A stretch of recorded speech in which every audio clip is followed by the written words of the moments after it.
Audio Jungle. Om Iwan, Om Syahrir, Ya, kita selamat ketemu malam, lagi, Om. kita Ya, ngobrol lagi dalam keadaan sehat, gembira ya. Alhamdulillah. Eh, Alhamdulillah. Beberapa waktu terakhir ini kita diberikan informasi berita-berita yang menarik tentang adanya sebuah daerah yang bisa berhasil, menurut beritanya, itu mengurangi bahkan meniadakan yang namanya landfill. Sementara di tayangan-tayangan kita sebelumnya mengenai waste processing atau pengelolaan sampah, itu kita masih bilang bahwa zero landfill itu vision yang impossible, ya kan? Jadi landfill itu kayaknya nggak mungkin gitu kalau nggak ada gitu. Tapi ternyata ada satu kabupaten di Jawa Tengah yang bisa membuktikan itu. Dan menurut berita demikian, karena saya juga belum pernah ke sana, apalagi ketemu sama sama tokohnya begitu, yang juga lagi populer akhir-akhir ini gitu ya. Dan mungkin dalam malam ini kita obrolin mengenai hal itu ya Om Iwan ya, Om Sarir ya. Ya, Sekaligus juga mungkin ada efek-efek dari situ yang kita sebut dengan sirkular ekonomi yang juga dijalankan juga mungkin oleh kabupaten yang bersangkutan, termasuk ada beberapa hal mengenai teknologi yang digunakan juga. Kenapa kok bisa seperti itu gitu? Apakah ada teknologi terbaru yang dikerjasamakan atau digunakan pada saat sekarang ini gitu? Kita mulai dari Om Iwan seperti biasa, nanti kita obrolin ya Om Sahrir ya. iya, iya. Oke. Ya. Ya, ini thumbnailnya, tokohnya siapa? Oh, itu ada UNCDF, SGAC segala macam. Nanti di dalam kita cerita. Ya, nah, mulai dari cerita landfill ya, itu memang metode yang hampir di seluruh daerah digunakan di Indonesia. Hmm. Dan saya pernah eh, komen juga, itu warisan dari zaman kolonial. Ya. Ngajarin Om Iwan, Om Syahril mungkin bisa diterangkan ya sedikit pengertian landfill untuk teman-teman yang baru gabung sama kita, yang baru melihat obrolan kita kali ini gitu. Untuk yang sudah-sudah yang lalu mungkin udah tahu gitu apa landfill, cuman nggak ada salahnya kita ulang lagi apa itu landfill supaya punya pemahaman yang sama. Iya, kalau landfill itu orang biasa mengenal TPA, tapi kadang salah persepsi bahwa TPA itu tempat pembuangan akhir. Padahal sebetulnya kan TPA Mm-mm. itu bukan tempat pembuangan akhir, tapi tempat pemrosesan akhir. Bagaimana Mm-mm. sampah-sampah sebelum masuk TPA itu sudah ada proses seleksi.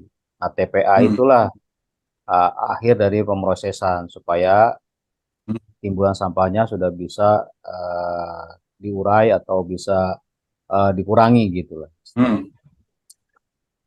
Om Iwan ada tambahan landfill itu secara sederhana. Kalau ya, tadi kata Om Sarir, landfill itu ya mungkin terjemahan sekarangnya adalah TPA, yang sementara orang mengatakannya TPA itu singkatan dari tempat pembuangan akhir yang harusnya, yang semestinya adalah tempat pemrosesan akhir. ya, keterangan Om Syarif sih eh, ya tepat itu ya, pengertian sederhananya sih terjemahan ininya adalah numpukin sampah di tanah, Iya, betul. isi Jadi landfill kalau terjemahan langsungnya adalah tanah pembuangan gitu ya. tanah tempat buang gitu. Ya, tanah tempat membuang sampah. Gitu ya kurang lebih ya. Jadi landfill yang dimaksud di sini adalah tanah tempat pembuangan sampah yang kemudian harusnya menjadi tempat pemrosesan akhir daripada sampah-sampah tersebut. Oke, Om Iwan, silakan. Nah, kejadiannya ini kan karena kita nggak pernah berpuluh-puluh tahun nggak pernah memanage gas metan yang timbul dari gunungan-gunungan sampah yang udah Hmm. beratus-ratus ton itu ya, apalagi memanfaatkannya. Jadi pada saat panas-panasnya kemarin, dan Om Saril bisa cerita tuh kejadiannya, jadi udah banyak juga sih di YouTube ya, kejadian Ya, beberapa kebakaran nih. Yang tercatat menurut Om Saril ada 13 lokasi ya. Ini yang saya cuplik beritanya nih, ya, yang di ya. Tuwung, di Mandung, di Tabanan, dan yang Di paling Bantar Kota Gebang. Tangerang, Ya, Bantar Gebang sebelumnya kan di Kota Tangerang ya, Hmm. itu di TPA Rawakucing.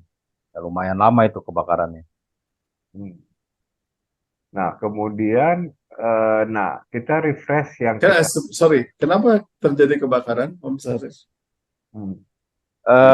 Kebakaran memang bisa ditimbulkan dari tumpukan sampah di timbulan sampah itu dari sampah organik menghasilkan gas metan, Hmm. juga sampah-sampah plastik. Yang terakhir itu menurut informasi sampah dari plastik yang mengering karena kita kan sedang lagi musim kemarau ya, hampir Mhm. setahun ini. Bersyukur ada beberapa daerah sekarang sudah mulai ada turun hujan. Jadi kalau Hmm. panas terik sampai bertahun-tahun atau berbulan-bulan itu menyebabkan sampah plastik menjadi mengering dan mudah terbakar. Hmm. Ada beberapa TPA yang kemarin kebakar itu akibat dari sampah plastik yang Yang terkena mengering tadi. pecahan atau yang mengering tadi. Yang mering tadi kemudian juga dipicu, bukan dipicu, ditambah diperbesar oleh adanya gas metan yang dihasilkan Bisa, oleh ya, organik sampah-sampah itu. lain, Iya sampah-sampah betul. organik. Oke.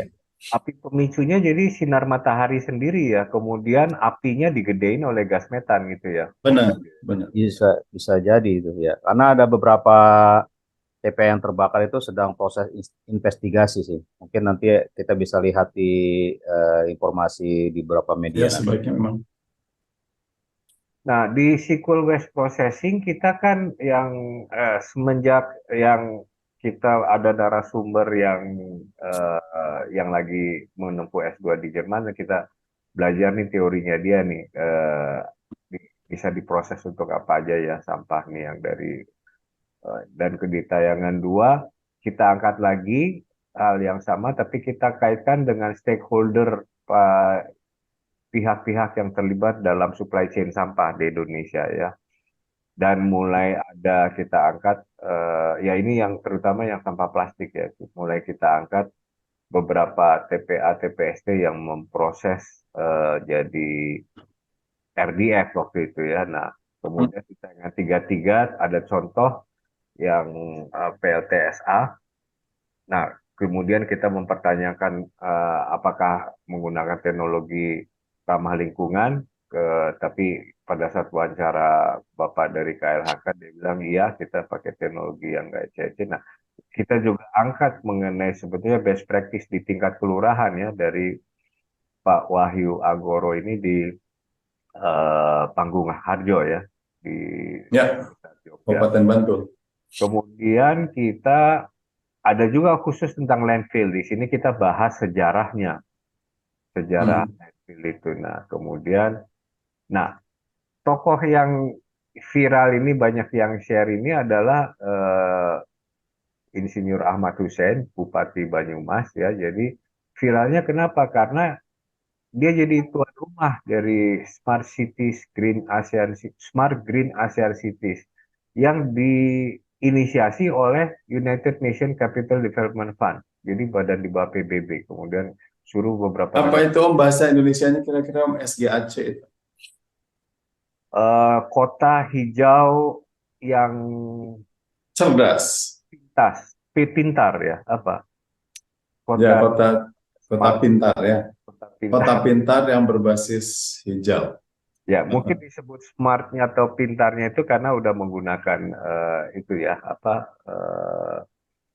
teknologi, platform teknologi ya untuk, Ya, pengumpulan kan sampahnya. lagi populer juga sekarang kota-kota besar sekarang mengarah ke smart city. Ya, nah, bisnis resultnya ya ini, beban APBD turun sampai 50%. Dia mempekerjakan 1.500 karyawan, ada 29 TPST di kabupatennya. Dan KSM ini, swadaya masyarakat ya, yang dikelola oleh Pemda lah ya, sebetulnya BUMD, dan bisa berpenghasilan bersih 50 juta per bulan satu TPS. Hmm.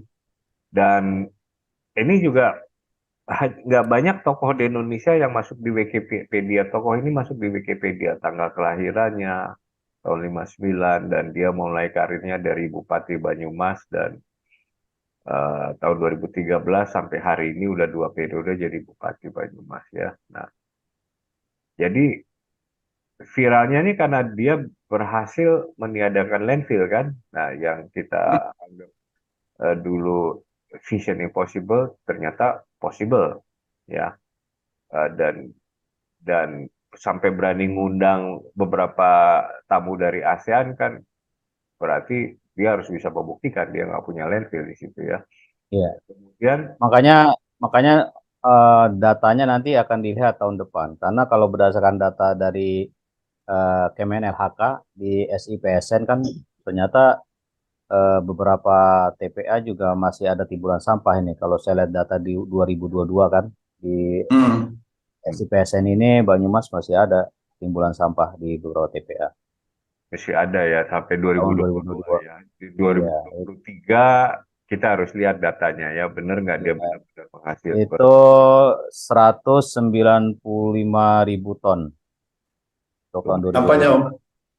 Timbulan sampah. Banyak Timbunan sampai Ya, 2022.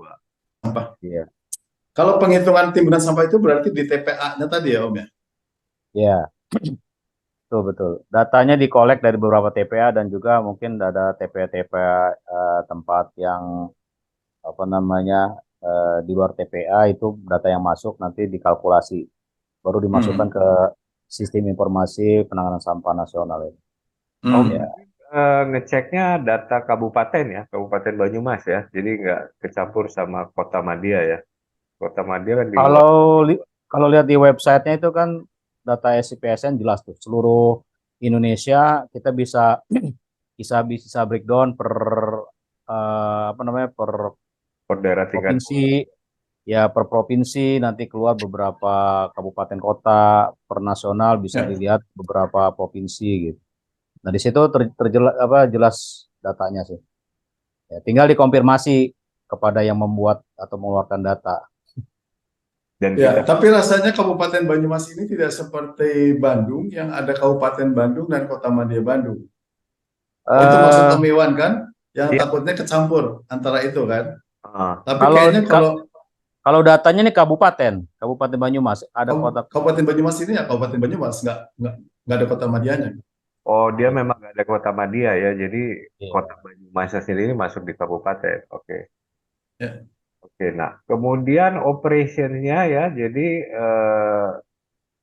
yang bio bisa jadi kompos, bisa jadi bahan bangunan, juga hasilkan RDF dan dia suplainya ke PLT di Cilacap dan collectionnya dia udah menggunakan digital platform.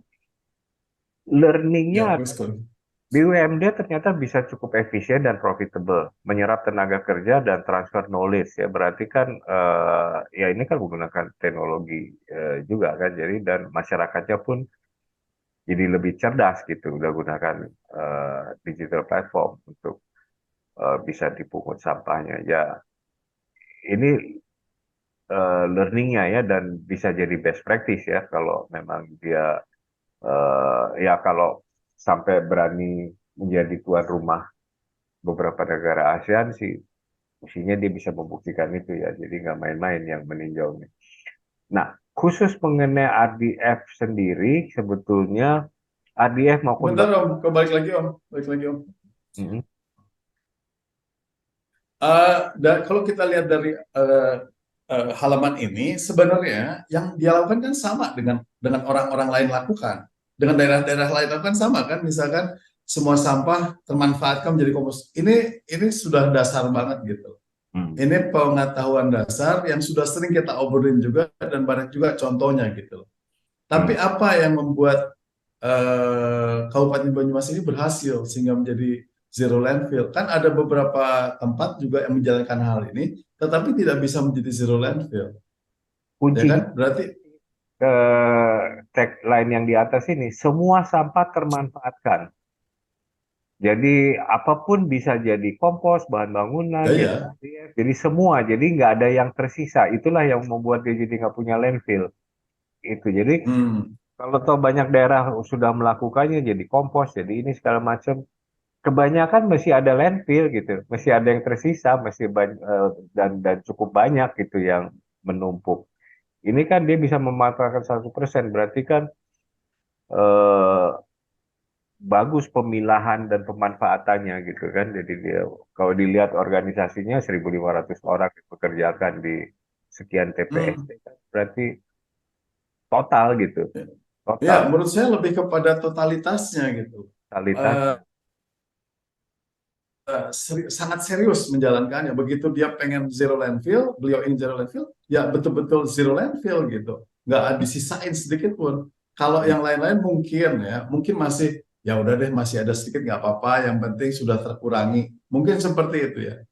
Jadi Iya. ada fleksibilitas ke arah situ atau ada kelonggaran sedikit ke arah situ. Kalau Bupati punya Mas yang ini mungkin sangat sangat ngotot gitu, sangat persisten gitu, bahwa enggak bahwa harus tidak ada landfill ya harus tidak ada landfill gitu. Ya, dan Menurut saya. sebenarnya Jadi kuncinya mungkin betul-betul totalitas itu tadi gitu. Ya dia kalau tidak segan mengeluarkan atau mengajak 1.500 relawan misalkan. Belum pernah juga kita dengar ada informasi Pemda mengajak 1.500 relawan gitu untuk bersihin tempat sampah. Kayaknya belum ada juga. Gitu. bukan relawan sih, ya 1.500 orang ini benar-benar karyawan, karyawan Apalagi, yang kerja di 29 TPST. iya, apalagi gitu. Apalagi dia mengerahkan, artinya kan benar-benar bisa bisa mengarahkan dan memerintahkan yang selama ini di beberapa daerah lain tidak bisa memanfaatkan itu. Jadi totalitasnya itu loh yang menjadi berbeda dari daerah-daerah lain. Dan saya berpikir sebelum dia jadi bupati 2013 itu kan sebelumnya ada warisan landfill. Kan berarti dia bisa berhasil Mm-mm. menghilangkan juga tuh Lah warisan ya itu, landfill. Hmm. iya makanya. Jadi apa namanya? Ngototnya itu loh, ngotot totalitas bahwa harus tidak ada landfill. Sehingga Hmm. semua potensi dia kerahkan. Itu Hmm. mungkin learning tambahannya juga gitu. Karena Learningnya itu. kalau BUMD cukup efisien, bahkan BUMD yang di Panggung Harjo juga sudah menggunakan itu dan memang berhasil gitu. Hmm. Totalitas. Eh, Om Om Iwan ada data berapa banyak timbulan sampah yang bisa di ibaratnya dikurangi bahkan dihilangkan ya, karena kalau bicara timbulan sampah hilang berarti kan di TPA sudah tidak ada timbulan sampah. Nah itu berapa banyak datanya ada nggak ya? Di Terus cuplikan berapa? video, iya, di cuplikan videonya ada Om. Cuman ya saya nggak cuplik ya untuk Hmm, menyingkat waktu. panjangan. Tapi dia diomongin gitu jumlah besaran sampahnya di videonya. Mungkin Eh, kalau definisinya antara unmanaged eh, waste management dengan apa managed waste management. Jadi dalam artian eh, sampah yang bisa terkelola dengan sampah yang tidak terkelola. Karena di timbulan sampah itu kan ada beberapa definisi kan. Ada sampah yang bisa dikelola, ada sampah yang belum terkelola. Karena di data SPSN itu kan ada tuh timbulan sampah itu terdiri dari Tidak beberapa dikelola, tidak terkelola. ya, tidak terkelola sama yang sudah terkelola. Mungkin yang sudah terkelola semua itu bisa jadi. Tapi ya saya tidak mengandai-andai harus perlu dibuktikan apakah memang zero landfill, karena yang saya tahu ya kita darurat landfill ya, TPA banyak yang Nah, penuh kan. oke, lanjut ya sedikit. Jadi iya sih memang landfill itu masalah di seluruh provinsi sih yang memang begini. Makanya kita bilang kalau dia memang seberhasil ini bisa jadi best practice dan kuncinya di totalitasnya itu. Nah, khusus mengenai ini ya pembangkit listrik tenaga sampah dan juga batu bara juga kan, pembangkit kita yang batu bara di tayangan tentang electric vehicle juga kan narasumber kita bilang ya kalau belum bisa dialihkan sebaiknya menggunakan teknologi itu ultra super critical ya, yang seperti yang dipakai sama Ripal kayaknya di factory manajernya Ripal bilangnya karbon aktif. Jadi hmm, cerobong asapnya tuh tidak menghasilkan karbon gitu. Ya jadi hmm, eh, ya ini sebaiknya menggunakan itu jadi ultra super critical ya. Kemudian, nah ini ada alur sampah dengan pendekatan ekonomi sirkular nih dari Om Sarir nih. Om Sarir mau Iya. jelasin? Ya baik, terima kasih Om. Ini saya buat sistem ini ya berdasarkan pengamatan beberapa tahun sih ya. Dari melihat data dari beberapa ulasan gitu ya.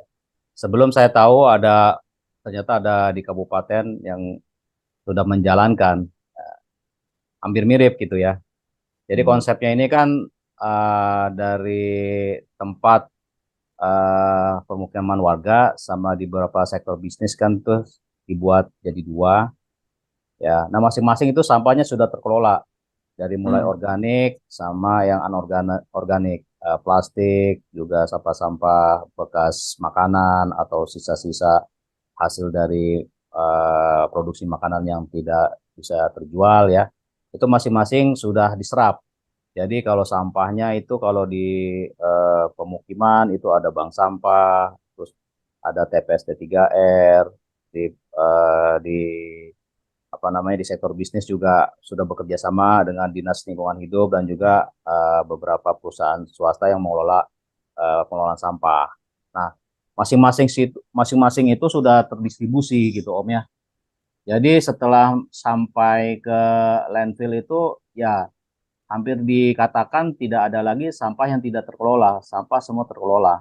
Jadi masuk di landfill di TPA itu beberapa sampah situ ya bisa didistribusikan menjadi RDF, salah satu bahan baku untuk uh, industri pabrik semen ya untuk pembakaran di kilennya untuk menggantikan atau mensubstitusi batu bara, juga bisa menjadi bahan baku pembangkit listrik tenaga sampah, serta ada beberapa industri manufaktur yang menggunakan bahan apa namanya mesin boiler gitu. Nah, Hmm. sampah RDF ini adalah sampah-sampah yang memang sangat-sangat non ekonomis, baik organik maupun juga non organik.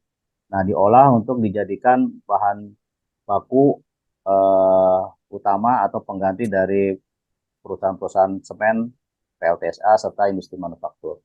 Nah, saya menyoroti itu bagaimana sampah non ekonomis ini bisa diolah menjadi RDF dan bernilai, karena dari pengamatan dan pernah saya juga melakukan sedikit percobaan atau dalam istilahnya mencoba untuk mengelola bisnis RDF ini, ternyata sulit sekali untuk harga jual karena semua itu tidak ada yang bisa ibaratnya menggantikan fungsi pengelolaan sampah RDF itu dengan pemerintah, karena Dinas Lingkungan Hidup itu mengelola sampah kan semua berdasarkan anggaran kan, mereka mengelola Hmm. sampah di tiap TPA ya, sumber dayanya semua. Sehingga sampah RDF itu dijual atau dikelolanya itu sangat murah sekali.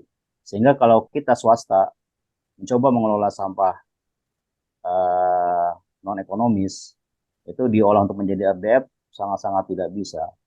Harga pokok produksi kita jauh lebih tinggi ketimbang harga jualnya. Harga jualnya.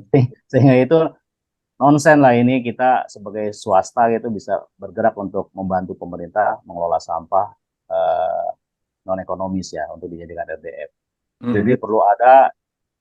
perlu ada istilahnya itu subsidi atau eh, ada istilahnya sekarang kan kredit plastik ya, atau bagaimana IPR Law-nya itu juga menyentuh pemain-pemain atau pengelola sampah di bidang RDF, karena selama ini IPR Law lebih menyentuh bagaimana bisnisnya produsen ini melakukan kerjasama yang tidak secara umum atau khusus itu bisa saling berikatan atau selalu melakukan hal-hal yang tidak sampai ke finish atau ke produk akhir, Hmm. karena saling ya seperti tadi, makanya itu dalam siklus ekonomi sirkular ini sebetulnya kalau untuk plastik ekonomis ya seperti botol PET, beberapa kantong kresek, produk-produk lainnya itu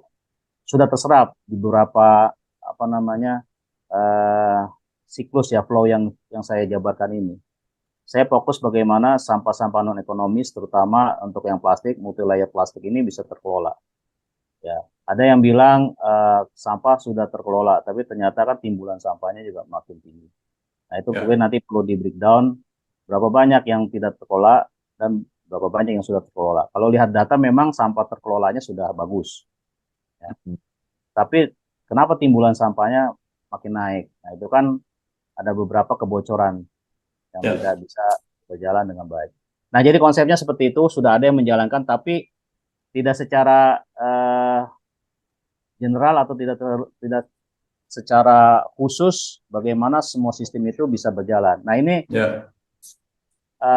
apa namanya, konsep yang menurut saya terlalu sempurna yang mungkin bisa kita jalankan gitu. Oke, Om Syarif, terima kasih. Saya pikir apa namanya skema ini bisa kita obrolin lebih detail lagi karena menarik menurut saya dan kita punya tayangan-tayangan khusus mengenai ekonomi sirkular. Belum kita terusin lagi, kalau nggak salah kita baru sampai tayangan kedua ya, baru tayangan kedua, ketiga ekonomi sirkular. Ya, saya pikir nanti berdasarkan ini kita bisa bikin tayangan sendiri mengenai ekonomi sirkular. Karena ini perlu penjabaran detail seperti yang tadi Om Syarif sampaikan gitu. Ini perlu kita cari Ya. data-data yang lebih valid Ya. lagi. Kemudian apakah sistemnya ini juga menurut pengamatan kita dan pengalaman kita ini sudah sempurna seperti yang disampaikan oleh Pak Om Syarif. Om Syarif tadi. Oke, Om Syarif, terima kasih banyak Om Syarif. Ya, terima kasih. Om Syarif. Saya mau mempertajam yang di bagian akhir khusus RDF ya. Jadi selain pabrik semen, Om Syarif mengharapkan industri manufaktur yang lain juga untuk bisa menggunakan RDF nih ya. Ya. Dan Ya. cuman ada poin yang lain yang Om Syarif bilang kalau ini dilakukan oleh swasta ini nggak profitable, makanya kebanyakan yang lakukan mesti pemerintah. Jadi kalau ada swasta yang mau masuk ke sini harus disubsidi gitu ya Om Syarif ya. Pastinya Ada karena cuannya, ini nggak ya, visible. Nggak betul. visible. Ya. Tidak visible. Ya. Ya. Ya, siapa Kita yang mau nombokin ya? Nah ya, Ya. mungkin kita detailin obrolannya nanti pada saat kita bikin tayangan khusus. Ini Ya. waktu kita sih tersisa cuma sekitar 4 menitan lagi. Oke. Waktu di climate action juga kita sampai bahas juga soal ini kan karena emisi karbon kemudian timbulan sampah akhirnya. Nah, balik lagi ke sini kan Om Syarif yang kita udah angkat. Jadi kalau usulan kita yang asli yang kita pernah angkat di waste processing yang ketiga kalau nggak salah ya. Ya. Waste generation yang nomor satu. Jadi kalau kita bicara prioritas program pemerintah apa sih? Sebelum masuk ke waste collection, waste processing, disposal, recycle, waste generation-nya dulu gitu. Jadi perilaku masyarakatnya dulu dirubah. Jadi Om Syarif bilang meningkat itu ya karena nggak ngejar berapapun fasilitas PLTSA, TPS yang hasilkan RDF yang dibangun instalasinya, waste generation-nya naik terus nggak ngejar, jadi naik terus. Nah, Harus di stop. ya. Ya, dari saya Om tambahan sedikit, nanti kita bisa kulik berapa banyak sih PLTSA yang sudah beroperasional dan maksimal dalam mengelola sampah yang bisa dijadikan sumber bahan baku untuk Ya. pembangkit listrik tenaga sampah. Ya, Ya, itu coba bisa kita dijadikan kulik-kulik itu. bisa dijadikan satu Om Syarif dengan skema tadi dalam sirkular ekonomi ya.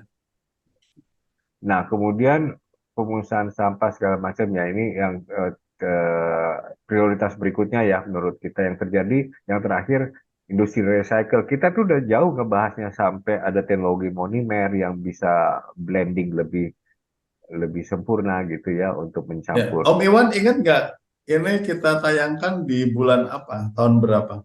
Baik lagi Om. Nah ini. Ini tuh di nah kalau kita balik ke refresh ini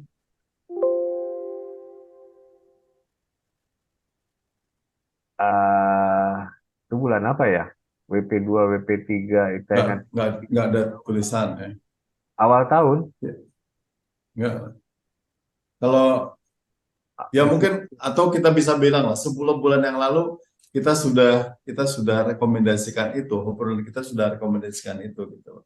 Dan ternyata mungkin ada beberapa yang menjalankan dengan totalitas tadi. tanpa melihat tayangan kita sudah menjalankan rekomendasi kita karena memang apa yang kita sampaikan dalam yang kita sebut sebagai prioritas ini adalah yang kita ambil juga dari masyarakat sih. Ya, di undang-undang sampah juga ya sudah ada sih bagaimana kepemimpinan di tiap tingkatan Daerah. dari mulai pemerintah pusat sampai pemerintah daerah itu pengelolaan sampah itu kan memang tanggung jawabnya dari pemimpin di tiap daerah gitu.